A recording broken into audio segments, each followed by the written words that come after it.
Hello, lovely people, and welcome to our Galactic Mayan forecast. This is a Wavespell report for the 16th of December 2019. We're almost in 2020, it's bonkers. So yeah, the energy that we are moving into following our superpower Wavespell of yet another 10 portal days back to back.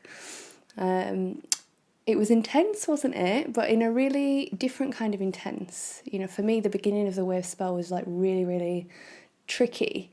And then by the end of the wave spell, a lot of magic had happened. And like all those seeds that I was talking about planting, for me, I really did feel to plant. But there were things as well I had like learning about, actually, I don't want to plant that seed. You know, putting something in and being like, oh, wait a minute, no.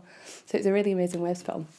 But yeah, on the 16th of December, the energy that we're moving into is the energy of red earth. So we have a 13-day wave spell period of red earth. And red earth energy is something that I feel very, very connected to.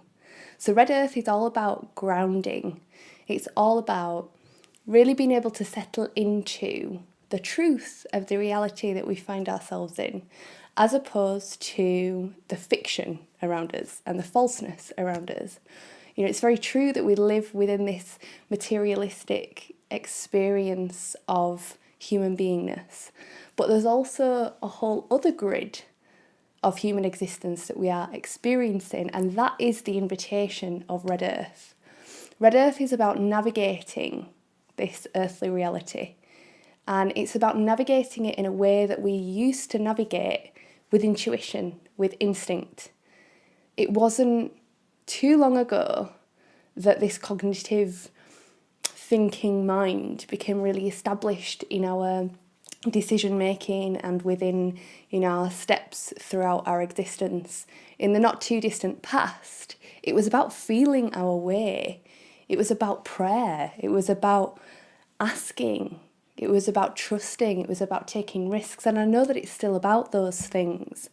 But if you were to be sort of, you know, overviewing all of the media and all of the different things that happen within our realities, and, you know, being a fly on the wall for the majority of people on the planet and how they're living, it's not from that space of gridded in. You know, as human beings, we've kind of gridded out and created this false reality in which we live, which is a bubble. Hence why, you know, we're having all of these harsh lessons and messages from the rest of life on this planet about how our disconnection is actually being very destructive to everything else. So red earth is about that synchronistic flow. And that's the beauty, you know, it's about really being able to dive deep and grid in, and from that primal place of awareness, follow the trail. Now, I know that previously I've spoken about like carving and, you know, planting your seeds and doing this, that and the other. But in truth, I feel that it's not about manifesting from nothing. It's about dusting off what's in the way so that we can grid into our personal synchronistic flow, which is part of the collective synchronistic flow. Like when we are not in mind and thinking and worry and trying to work out and we have our own flow to follow. You know, spirit or whatever you want to call it, that thing that creates synchronicity. It's us, you know, a larger part of us that puts us in the right place at the right time, that brings us to that point of decision making, that brings our teachers in various forms into our lives. That is what we're connecting to within the energy of red earth. So you can see within this energy there may be a tendency to get lost in illusions, you know, to buy into the materialistic perspective of life, to buy into the fear that is promoted in lots of different ways within our reality, you know. But then we also get the opportunity to be like, okay, I'm going to make a choice now. And that choice is to trust my instincts. That choice is to, no matter what is actually being presented as truth and information, go into my body. You know, red earth is really about body sensation and body feeling.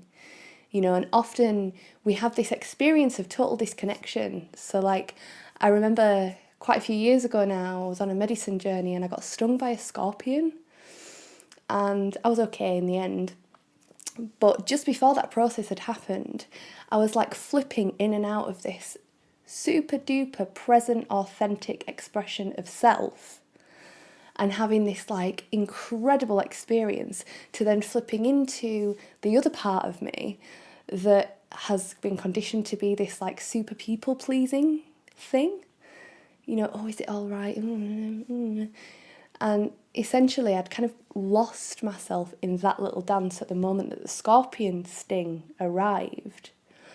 And then everything continued in various different ways. But the thing that that pain made me do was be very present. I was very present. And I could not hide the pain. I couldn't pretend it wasn't there. So I had to authentically step forward with that there. So that was my lesson in grounding my essence into my body, into the earth, by being authentic, by allowing myself to feel what's really going on and connect from that space, as opposed to what my tendency had been previously throughout a lot of my life, which was to connect here, slightly out of my body, so I'm not having to really feel what's going on, but being everyone's best mate because I was doing everything right all the time. But actually on a deeper level, I really wasn't. I was really cut off. And when we're cut off from that synchronistic flow, you know? So Red Earth is really about grounding the truth of who we are in, warts and all, standing strong in whatever we're presenting at any time, and giving ourselves the space to express our needs and to walk away from anything that doesn't honour that as well. So it's really about getting into your body. So if you've got a bodily practice, get on that this Wavespell. I really recommend, you know, doing physical practice, whether it's dance, whether it's yoga, whether it's walking, whether it's, going out for a big walk into nature, whatever it is for you that feels good. I would suggest doing whatever helps you to get into your body over this 13-day Wavespell. Give yourself space to journal, to feel, to recognise the signs. And if you come to a choice point, trust your deepest self. You know, come into that space where you're in the dream time and you're feeling what feels right. Let go of what you're hearing in the physical realm. Whatever people are telling you, all that stuff, just and go in and then find the answers from that space. So I hope that you have a wonderful Wavespell. It's going to be beautiful. You know, they are always beautiful. And this time on planet Earth is a really special and beautiful time. Now, I mentioned in my last video my retreat, which is happening on the 3rd of January in a beautiful place in the Yorkshire Dales in England. And we're going to be attuned to the energy of Sekhem, which is Egyptian Reiki. There's one place left, so if you want to have a look at my website, get in touch with me if that feels like it's yours. And also my Astro Essences range are now fully up and running, and that feels super exciting. So we've got smudge sprays, we've got healing balms, and we've also got bath salts. It's all about nurture, but it's also about connecting with the energy medicine of the oils, of the Bach flower remedies, and the Mayan signs. So have a little look on my website about that as well. And feel free also to find me on Instagram. So I'm like fully exploring this thing of social media. I've not really got into it before because it's always felt a bit icky. I'm finding my way with the ickiness, still dipping into it a little bit, but getting there. And I am sharing some interesting stuff. So I'm on Instagram as Jyoti Offerings, and I'm also on Facebook too. So have a wonderful time, and I will speak to you soon.